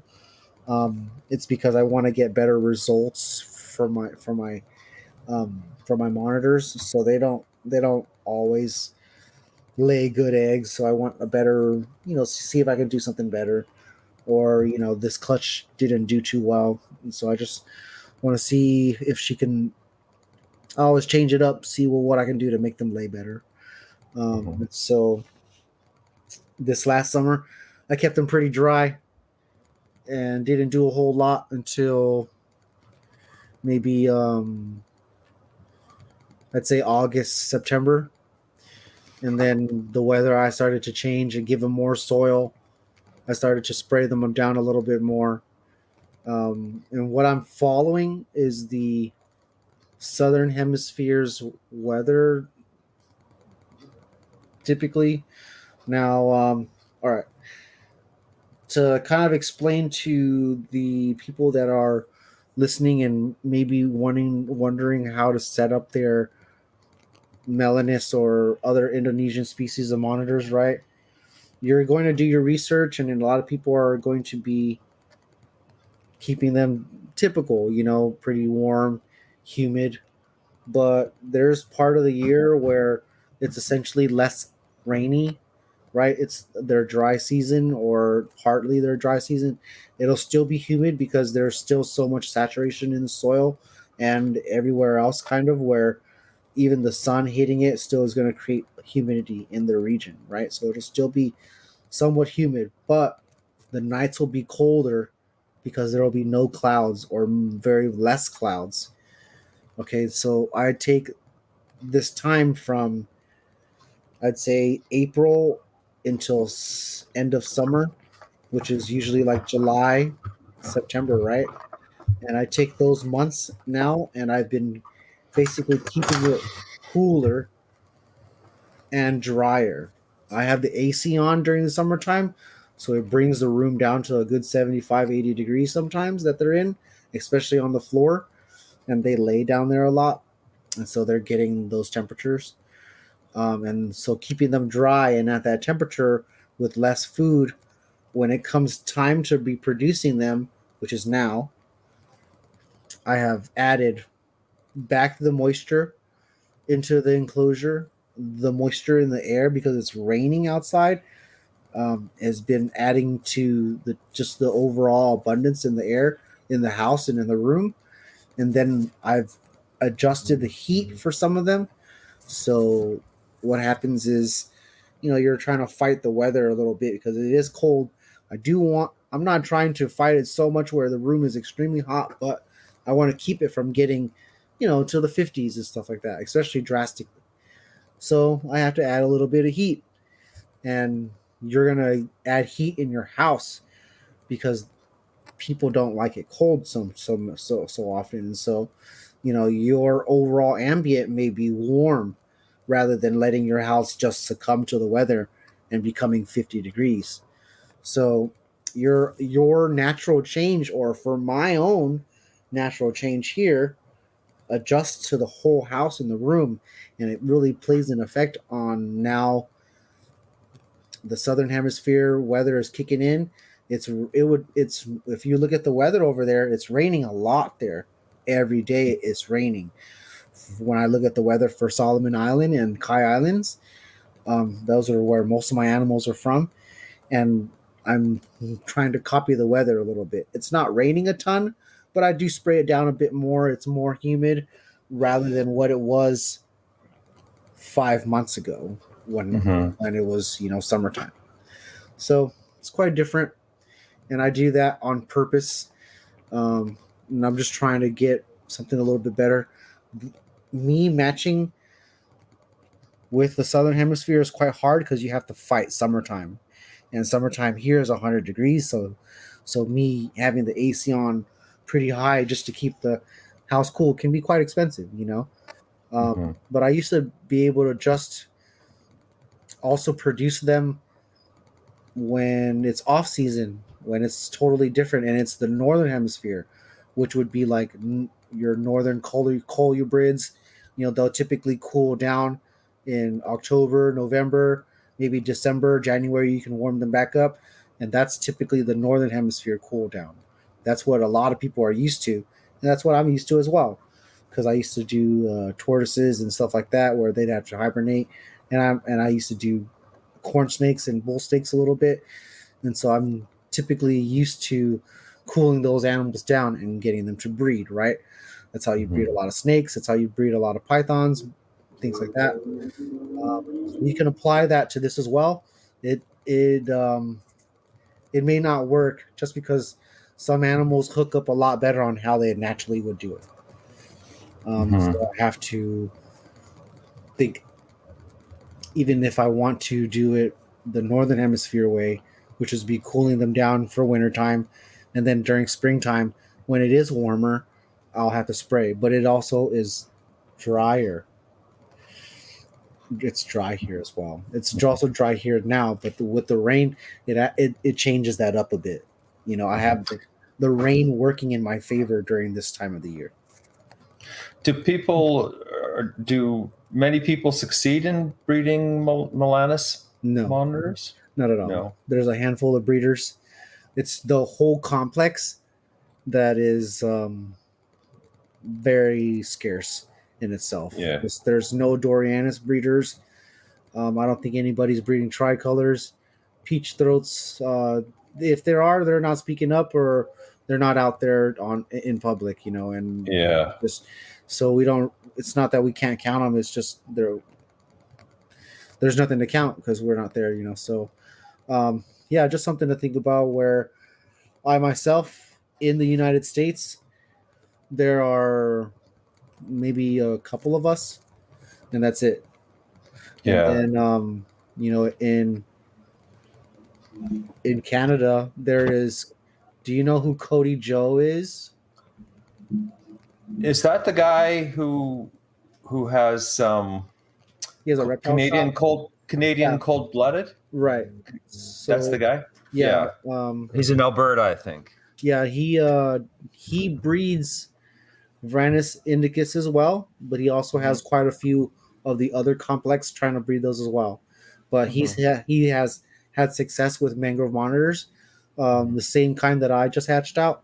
I've actually hatched this out quite a few times, but and then there is like Kenneth Jensen in Denmark. He's sitting on a clutch now, and then there's Charlie in Australia who breeds blue mangrove monitors in Australia, and that's less than a handful of people that I can technically name that breeds that complex on the regular. There's a couple people like Brian, I think DeLuca or something like that. He's bred melinus, and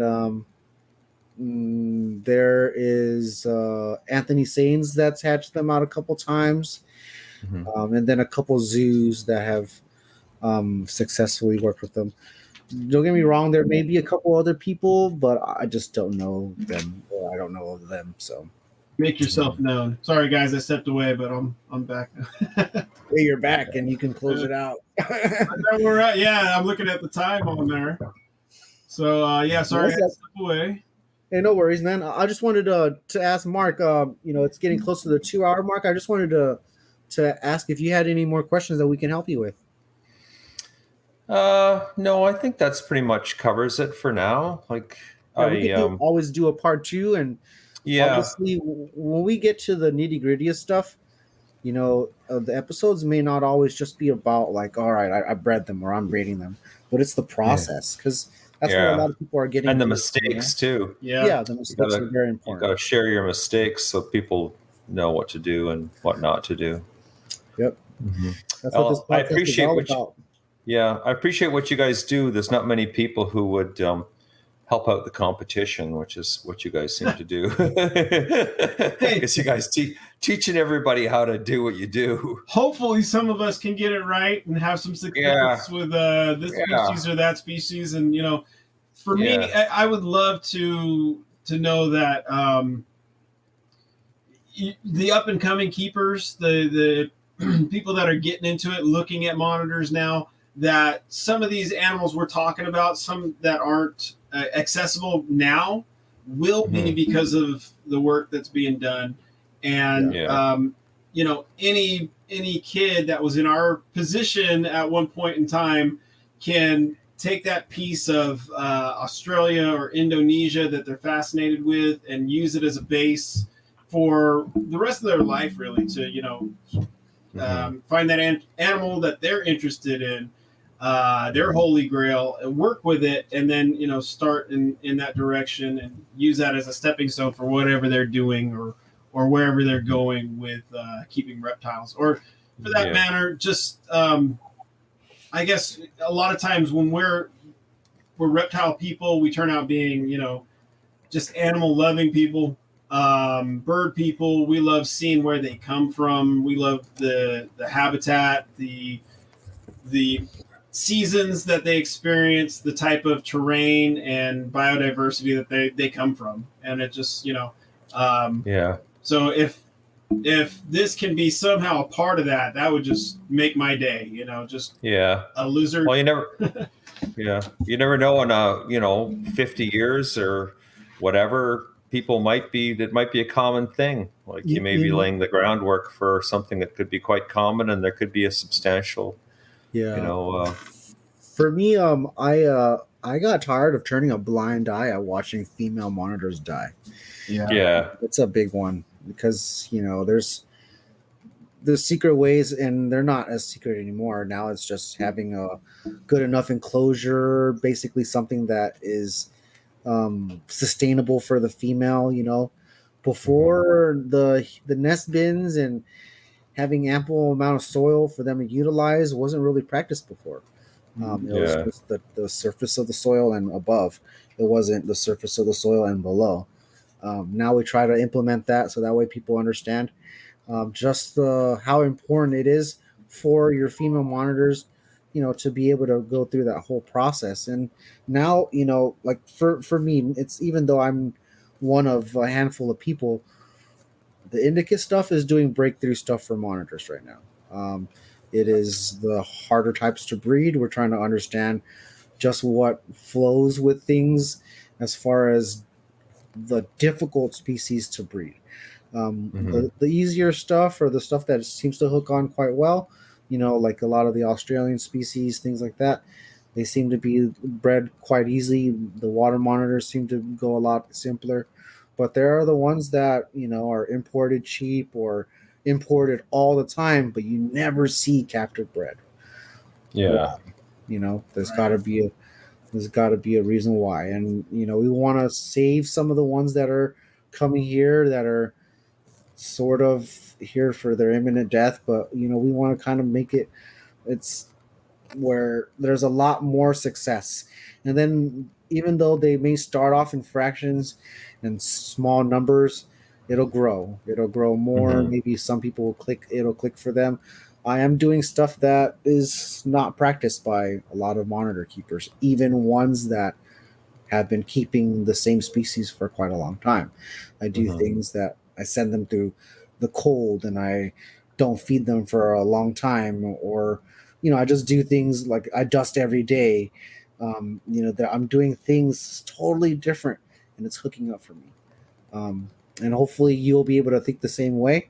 I don't want you to just do some research on Google and kind of be done with it. It's like these animals are going to teach you so much, even though you've done that research. Don't get me wrong, do the research, but you're going to weave out so much stuff it's not going to apply. Yeah. It's good. You got to knowledge. experiment too. Yeah, it's good knowledge. It's just not the gospel type of thing. And you do what you see. You react to your animals.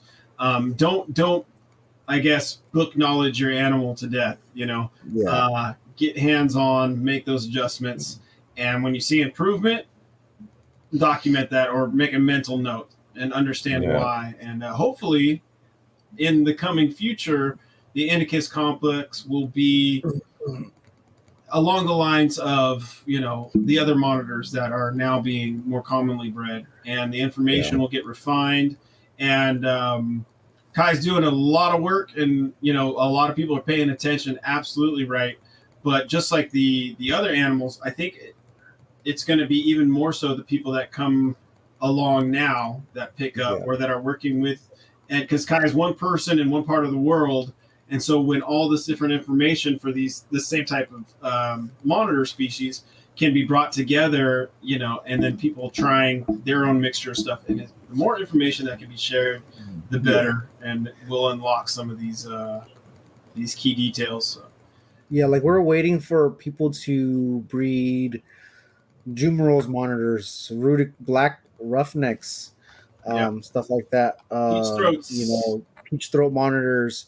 These are all really adored species that just, it's hard. They're so hard to hit, so hard to get that nail in, So hopefully people can have some takeaways from some of these podcasts. Yeah, absolutely. Again, Mark, thank you for being on. We're hitting that 2-hour mark, so go ahead and close it out. Unless there's any last things, Kai, go ahead. Is there anything? No, that should be it. We appreciate you for coming on and sharing your experience, and getting right down to it. Yep. Okay, great. Thanks, guys. Yeah, I just want to mention of course, we're brought to you by the MPR network, the Morelia Python Radio Network. You can go onto their website, moreliapythonradio.com, to find our podcast along with a number of others. Great information out there. A lot of great hosts talking about a variety of different things through the reptile community on different topics, from not only keeping in captivity to field work, field herping, just good stories. And the culture of reptile keeping. So go on their website, check out their store, check out their Patreon if you'd like to be a supporter so that more information can be brought to you. Eric's a hardworking guy to do what he does. So if you can support him, that would be great. And of course, I think I might have missed it in the last one, but USARK, if you can support them, they are fighting for our rights in our ability to keep reptiles. So if you're new to reptiles, please check them out. Even a small donation, if you can greatly help, because there's always a legal battle going on somewhere. So thank you guys for listening. We hope to be on here and talk about some more reptiles very soon. All right, guys. Have a good one.